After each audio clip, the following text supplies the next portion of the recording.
Hey, this is Jared, and today is Monday, October the 22nd, and we're going to be talking about our worship reflections. What'd you learn yesterday on Sunday? Let's get to it. All right, this one's a winner. We're geared up, ready to go.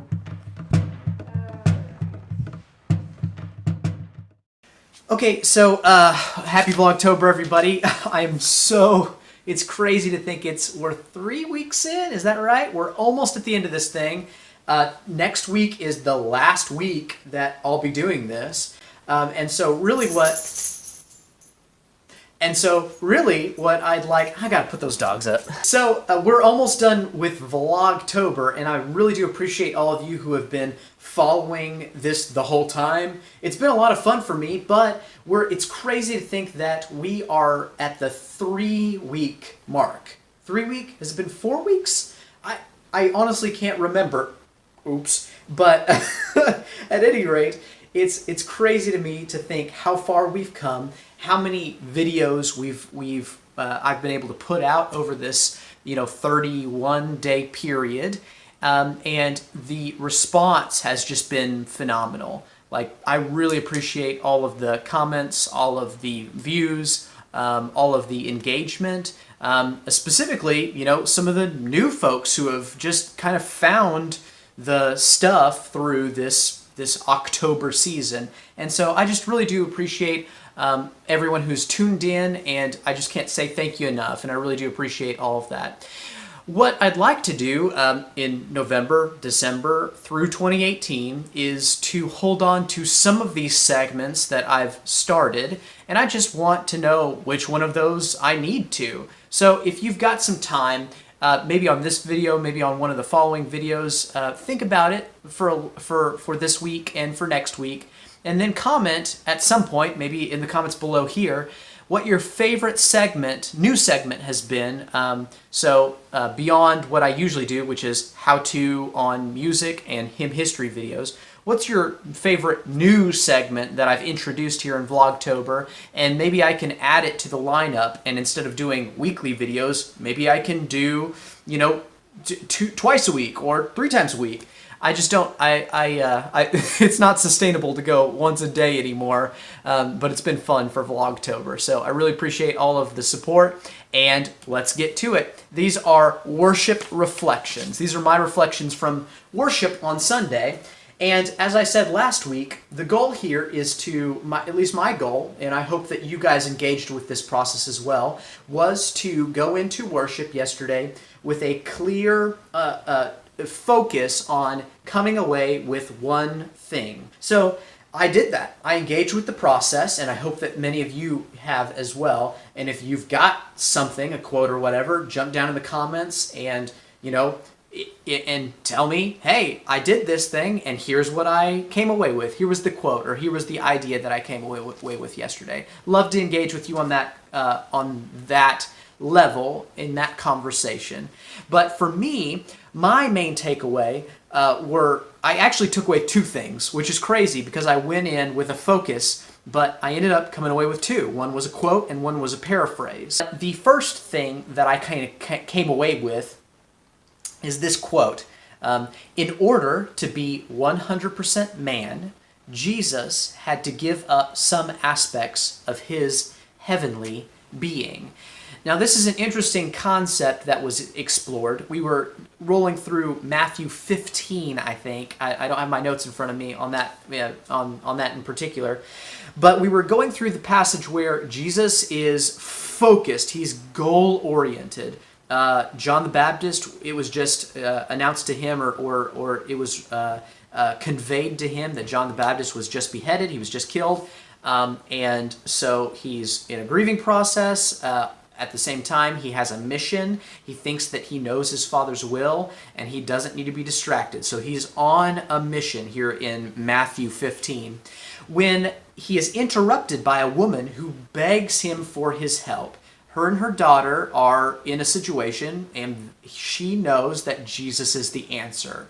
Like, if he will just give her a portion of his power and authority, and she knows that the nature of who he is, by secondary sources. His reputation has preceded him in this woman's life. So she begs, pleads, is absolutely going after Jesus when he's on this very clear mission and is focused. And he rejects her. I mean, very clearly, he says, this is a paraphrase, but, I get it. Like, I could help. I know that I could, but I don't have time for this. Like, and this is the crazy part, right? In this passage, and I think we gloss over this, but Jesus goes so far as to say something to the effect of, and this is, as soon as I say this, you guys are going to know what I'm talking about. But he says, "But is the food that's set on the table for the children, is it proper to feed that to the dogs?" So Jesus essentially says, very rudely, right? He's not being nice here. He's really trying to put her off, I think. If I gave you this, it would be like giving a dog food that was destined for a human. Like, you, in this instance, are the dog. Like, and these other people, the people who I have been sent to help, to minister to, the Hebrew Jewish population, like the Israelites, that's who I'm here for, and you're not that. Like, it's very clear here. And so it would be improper for me to waste energy and time on something that I have not been put on this earth for in this moment. So don't distract me. Like, this is not okay. But she goes and pursues him to the point of exhaustion, where he eventually, I think he gives in. Like, we didn't get to the end of the chapter, but I'm pretty sure that he eventually goes, okay, fine. Like, she harassed me enough. Like, I'm gonna, like, your faith and your persistence has broken me down.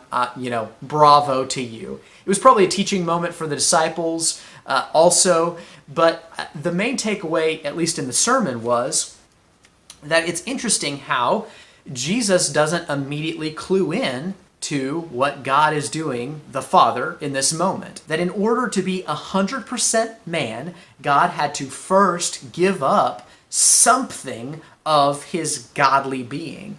Meaning that he was limited by, let's say, his earthly, humanly brain and the thought processes that he could possibly have. Like, in being a human, he was limited by the biology of humankind. And so it takes him, even as he is 100% God, he's limited. He's got a limiter put on him in this earthly human body that makes him stop for several seconds to process things like this and to clue in to what the Father is doing in this moment as the Son. So that was an interesting takeaway, and something that is I think going to be challenging for some people to think deeply about this idea. Were there limits placed on God when he was the Son of Man? I think there were some limits to what Jesus, as Son of God, Son of Man, were able to do while he was man. He was limited by things like time and space. So teleportation, like omnipresence, was not a real thing. He had to travel. Like, that's something that 100% God, as we understand, like in the heavenly realm, isn't bound by. Like, the Holy Spirit isn't bound by that reality. And so, did that also apply to other things like brain capacity and thought processes? I don't know. It's an interesting thing, an idea to really process through.